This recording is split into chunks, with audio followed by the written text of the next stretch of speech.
Hey guys, welcome back to another video. My name is Shivan and I'm a second year medical student studying at King's College London. And I make videos about medical school and university, so if you haven't checked out my channel yet, go check it out right now. I make vlogs, videos about getting into medical school, videos with medical school advice, all of that. So go check it out right now, and if you like it, if you think it's something you'd be interested in, hit that subscribe button and join me for a lot more. Anyway, so in today's video, I'm gonna tell you why I chose not to apply to Oxford or Cambridge. So you may be in a position where you're thinking about applying to one of these universities and you're not sure whether you should. Obviously, it's a major risk applying to Oxford or Cambridge because they're obviously so difficult to get into. At the same time, you really want to study here. Obviously, if you get in, it's a huge deal. It's something to be very proud of. But again, they're both costs and benefits, and you're not sure what to do. That's why you're here, to hear about my experience and understand why I chose not to apply and what reasons I saw in favor of applying and what reasons I found against applying. So if I had to begin by giving a very brief reason for not applying to Oxford and Cambridge, it would be that even though I had a strong application, the chances of me getting into one of these universities would have been extremely low, and I would be taking a major risk by applying. So for me, it was a cost-benefit analysis when choosing whether to apply to Oxford and Cambridge, like I said earlier.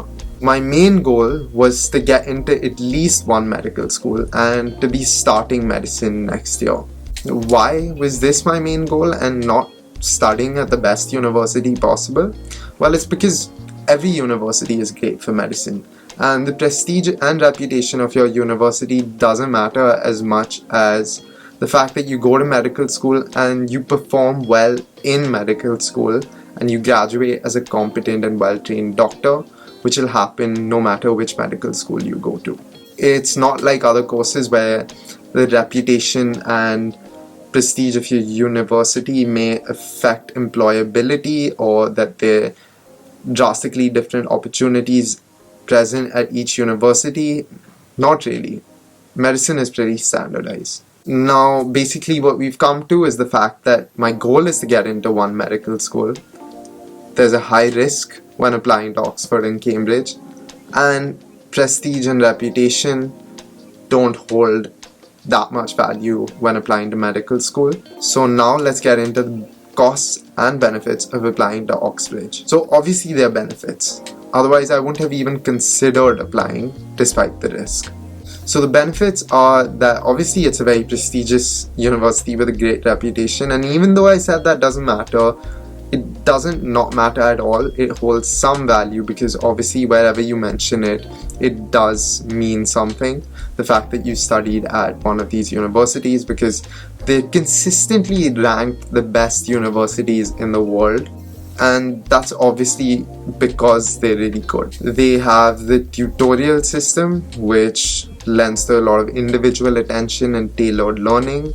They have the collegiate system, which allows you to be exposed to many different individuals from different backgrounds studying different courses. And then obviously both these universities have a major global presence, and they're hubs for things like research and academia, all of that.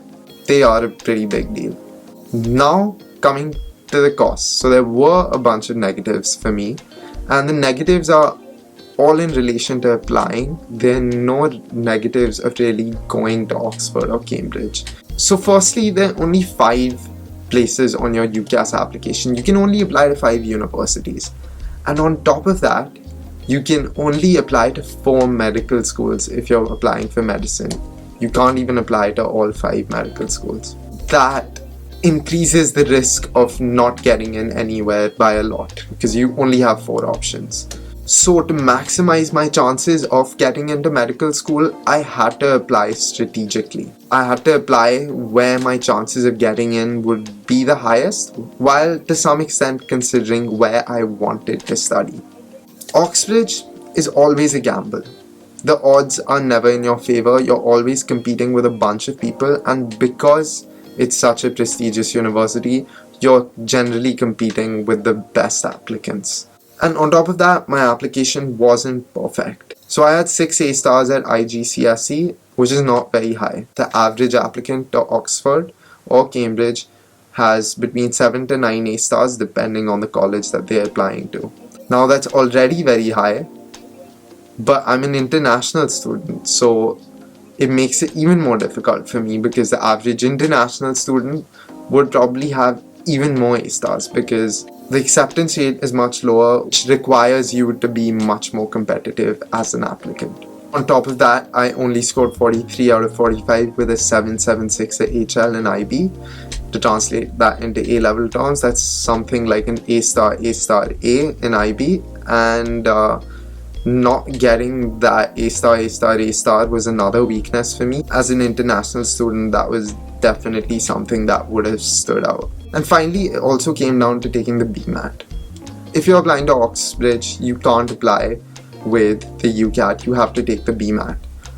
And the BMAT is only accepted by a select few universities. And the only other universities that I wanted to apply to that accepted the BMAT were Imperial and UCL. But because I was under 18, I couldn't apply to Imperial or UCL. So essentially, if I was taking the BMAT, I'd be taking it only to apply to Oxbridge. So then again, I had to compare the costs and benefits of applying to Oxford or Cambridge and spending time actually studying for the BMAT and giving the BMAT that I could be spending on other parts of my application. So by choosing to apply to Oxford or Cambridge, I wouldn't only be compromising that one spot on my UCAS application, the time I spent on the BMAT may be compromising my other 3 choices as well. So overall, I wasn't only increasing the risk of not getting into one medical school, but I was increasing the risk that I wouldn't get into all 4 of my medical schools. So overall, if I had to sum it up, it was all about the risk of applying to Oxbridge and how that played into my goal of getting into as many medical schools as possible and of strategically applying to increase my chances at getting into at least one medical school. Disadvantages like the time I would spend on the BMAT, potentially losing one place on my UCAS application, and not having the perfect application, in addition to the uncertainty of applying to Oxford and Cambridge, all outweighed the benefits, which were Oxbridge's prestige and reputation and the quality of education that I would get compared to any other medical school. Because at the end of the day, going to Oxford or Cambridge would have been great, but it was not worth risking my ultimate goal of getting into medical school. Now remember, this does all link back to the fact that 1, I'm an international student, which means the odds are really not in my favor. I saw Freedom of Information requests, and in Cambridge's 2021 application cycle to medicine, there were 387 international applicants and only 20 were successful. And then the fact that I didn't have the perfect application, you may have that extra IB point or those extra couple of A stars, and the fact that I was under 18, which eliminated most of the other BMAT universities for me. If you aren't under 18 and you're planning to apply to Imperial, UCL or other BMAT universities, then you won't end up spending extra time taking the BMAT, and basically applying to Oxford or Cambridge only means an extra space filled up on your UCAS application. If one or more of these are true, then maybe it does make sense for you to apply, but they weren't true for me, and that's why I chose not to apply to Oxford or Cambridge. Anyway, I hope this video was helpful. I hope me running you through my thought process of not applying to these universities helped you sort of understand whether you should apply or whether you shouldn't apply. And at the end of the day, I want to say Oxford and Cambridge are great, and if you can go there, you should. Every other university is great as well, so if you're not applying to Oxford or Cambridge, you'll do great. You'll still go to a great university, I'm sure, and you'll still get a great education.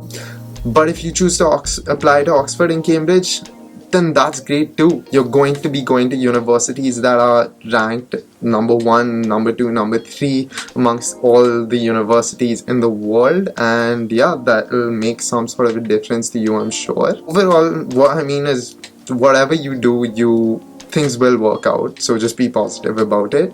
But yeah, like I said, I hope this video was useful. I hope you found it interesting. I hope it helped you make your decision, and if it did, and if it was useful, then drop a like down below, hit that subscribe button, and leave any comments you want down below asking me any questions or anything like that, and share the video with your friends who might need it or find it useful.